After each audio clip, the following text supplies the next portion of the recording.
আমাদের এই মহিলারা ঘরে ঘরে এই যে জামাত ইসলামের যারা ছিল তারা কেউ ঘরে শান্তিতে ঘুমাইতে পারে না,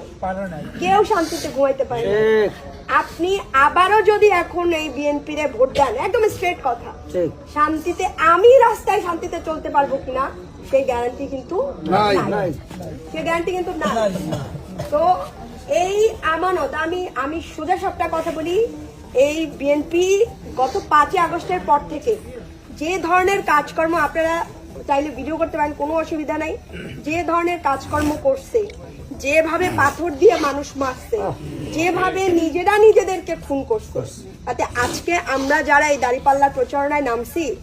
আমাদেরকে যে তারা